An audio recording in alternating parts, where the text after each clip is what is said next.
السلام عليكم المتتبعين المتتبعات، مرحبا بكم في فيديو جديد على قناتي قناة سناء. اليوم غادي نوجد معكم حلوه نتاع عيد ميلاد اللي وجدتها على قبل عيد ميلاد ديال ولدي اللي كمل 8 سنين عقبال 100 عام ان شاء الله، اللي درتها على شكل رقم 8.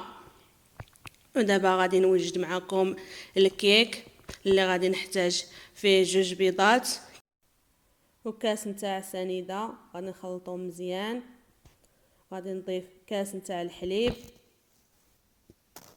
ندير قبيصه نتاع الملحه، غادي نخلط مزيان. غادي نضيف كاس نتاع الزيت، غادي نخلط الخليط ديالي مزيان حتى تجانس المكونات مع بعضياتها. غادي نضيف 2 معالق صغار نتاع الكاكاو المر، غادي نستمر في التحراك.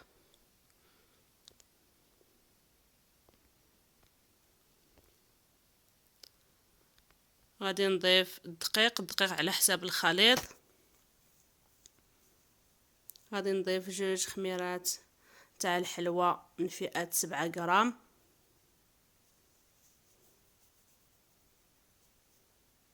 ونستمر في التحراك وبقى نزيد الدقيق شويه بشويه حتى يعقد ليا الخليط. هو الخليط ديالي من بعد ما وجد غادي نديرو في هذا المول اللي فيها الثقبه من الوسط، غادي ندخلو للفران. ودابا غادي نوجد الكريمه ديالي اللي غادي نحتاج فيها 2 كيسان تاع الحليب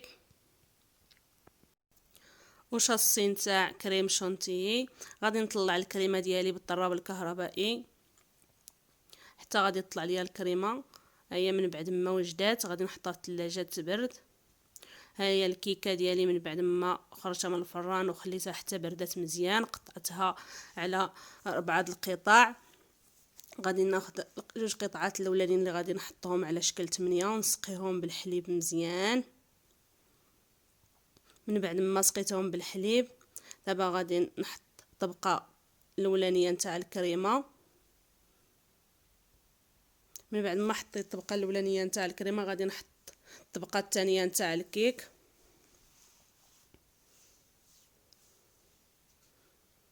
غادي نسقيهم بالحليب ونعاود نحط الطبقه الثانيه نتاع الكريمه وغادي نزوقهم بالطروفه نتاع التفاح والكاكي على هذا الشكل.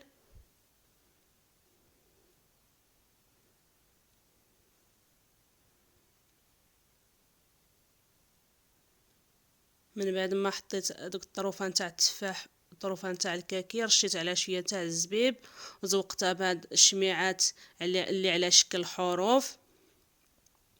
كنتمنى تجربوها وتعجبكم وما تنسونيش بلي لايك ديالكم وكومونتيرات يكونوا زوينين. وبسلام عليكم.